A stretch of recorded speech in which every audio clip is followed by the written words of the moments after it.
Well, that's day 600. Welcome to the world tour, everyone who is watching. Um,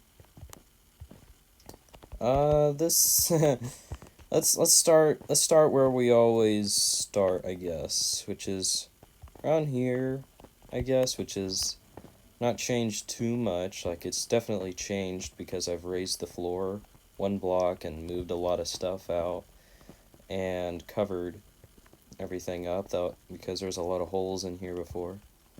And yeah, it's this is pretty much all that was left from the from before I moved everything out. Just put everything that was left over here. And yeah, the sheep farm actually is not working as much because the shears broke at one point, but I mean, it still produces wool. Like, there's just one sheep in there, and I've gotten quite a lot of wool from this thing. Like, I have a lot. so so yeah, this is what I did in the past 200 days is like kind of finishing up the ocean monument, like the underside of it a lot, but it's not too near completion. Like, it's definitely still work in progress, because this side is going to be all storage, and this side is going to be bulk storage, some smelting, maybe some brewing stands in here. I haven't put the diamonds and the quartz stairs in yet, but I have the sea lantern grid out, and it'll go all the way to down here. And then what I did recently is digging out this. So the expansion from what it was before is from these slabs, from this block right here, and this line here, all the way down here. So all of this was dug out. And yeah, it wasn't too bad. It only took like maybe 20 Minecraft days, so it wasn't too bad. And then what I did, what also was, floor's glitching out. I made this little design here, and the staircase will go all the way down there. This design right here is what's going to be the floor for the entire area of here. So I started trying to drain it, but I haven't had as much time to do it. But this I've started trying to drain. It'll just go in rows back and forth. So yeah, this is the ocean monument. I've done a lot of transforming of it. I still need to put something on top of it. I'm thinking maybe a guardian, maybe, I'm not sure. And yeah, this thing is pretty much spawn-proofed except for the floor down there, which will be spawn-proofed because of that pattern I'm going to use. So I think it'll look pretty cool. I really like the black stone with the prismarine. I think it's a really good touch. I got a little bit of inspiration from Looney's Ocean Monument, but not much. Just the block palette, I guess. And yeah, I thought adding black stone like trim around here would be good, and then adding the sea lantern grid in here. Or not really a grid, but the pattern. We'll see what we will what we'll do once I figure out what to put here. Like, I really don't know what to put on this whole back stretch. If you have an idea, leave it in the comments, because I have no clue what to put here. I do know that I would like to put something like a guardian on top of here, of course. But yeah, that's pretty much all I've done here, because I haven't done much draining. I did remove some water around the monument, because the sand walls used to be on that last block of the monument around it, and I drained like a 4-block space, so I have more breathing room when I was putting down all the blocks. So it's an improvement for sure. So yeah, I'll definitely be draining a lot more space. I might do some live streams of draining a lot, but I'm gonna need more sand, because like I started out before I started draining, as I went to my desert that's like 7,000 blocks that way or something like that, and got like 5 shulker boxes of sand, and I've used it all up on making the sand walls and the glass and all of that. But yeah, this is a new farm in the world. It's a squid farm. Now I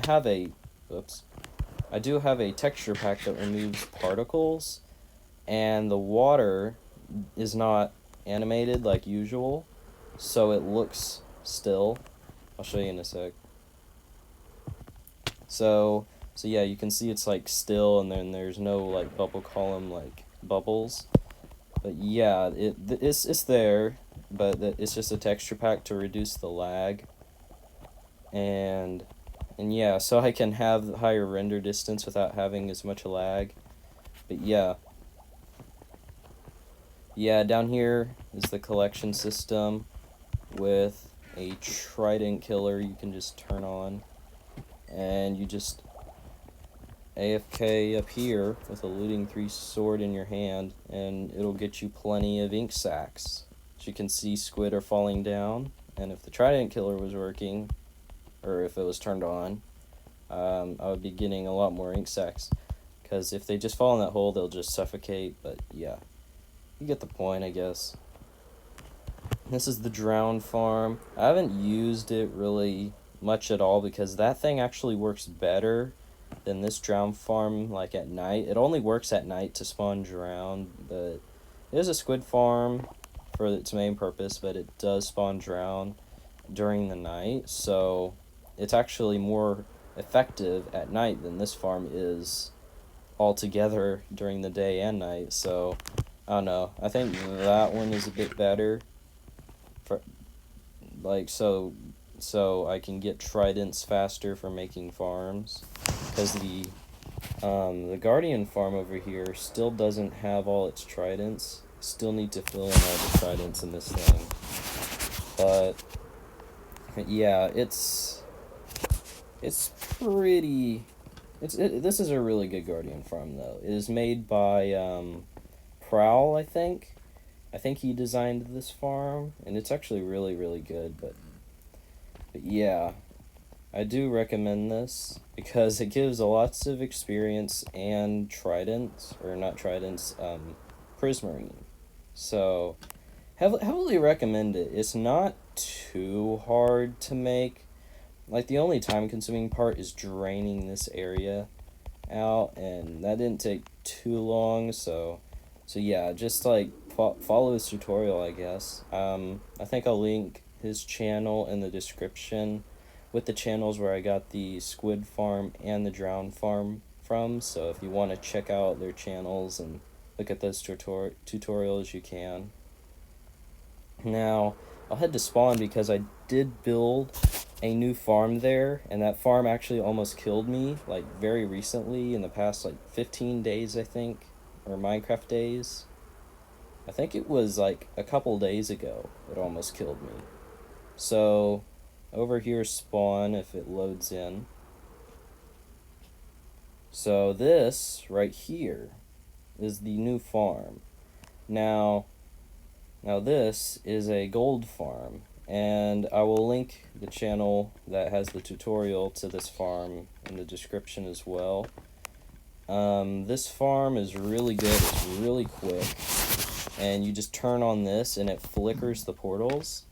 And this is all chunk aligned as well. I downloaded a chunk resource pack or texture pack, so this like flickers the portals on and off over and over to spawn pigmen into the water streams there, and it kills them. But a baby pigmen's for some reason glitched out of the trident killer, and I was at my iPad just watching YouTube, and then I saw a pigman come.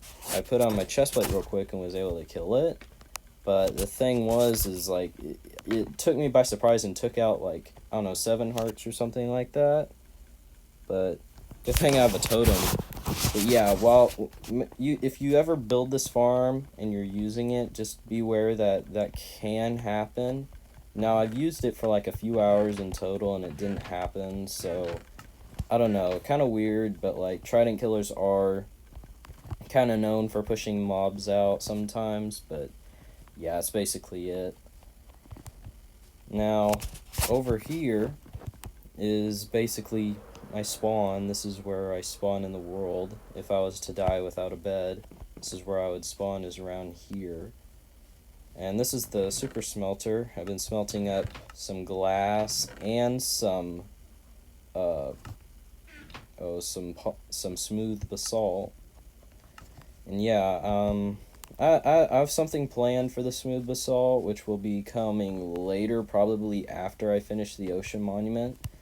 So, so you'll see what that will be. And if you have any guesses, guess them in the comments, and I might shout you out in the next world tour video if you get it right. So definitely, definitely try to take a guess at it. So yeah, this is the village where the stronghold is. So when so this world is actually picked because this is a set seed in this world because this world actually had like an open stronghold, and I was trying to like get like this world like done because this was pre 1.20, like right before 1.20 came out. So I was trying to get like get good gear at the start as fast as I could so I could get armor trims and do all that and get a jump on the update. So yeah, I just came here, defeated the Ender Dragon as quickly as I could. And yeah, I just got my gear from the End Cities, so I didn't have to waste time in the Nether. But yeah, this area used to be where I had my little storage like area. I had like a few chests in here, and it didn't last too long because I needed to get a real base location. I did move all that stuff out of there because I think the last world tour I still had stuff down there. But yeah, there's not much else. Like I will show the Nether here in a sec as I fly to the Ocean Monument base. I haven't really done much except move Netherrack from the Nether into the overworld. I did do a lot of end raiding. Um, I did a lot of end raiding recently, so yeah, I have a few shulker boxes. Like I don't have a lot, but this is all the netherrack I have. It's all here in these shulker boxes, like over 100,000. And this is my stone, and this is my cobblestone from digging out the area over there. And we can head to the nether in a sec. So yeah, I haven't done too much in the nether. I did kill a wither here, and it kind of was a messy fight because, like, was trying to fight him on the, like, near the roof of the bedrock roof, and it, like, when it got to half health and it charges, instead of going straight, it went straight down to bedrock, like, from the bedrock roof to the bedrock floor for some reason. So yeah, that was kind of weird. So I had to fight him in the open nether, which was very annoying, and it was very laggy because he was dropping all the blocks. But yeah, I did do a little bit of mining in here, not too much. I think I'll show a clip on screen here of where I used a bunch of TNT to blow open a big hole.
So yeah, I hope you enjoyed that clip there.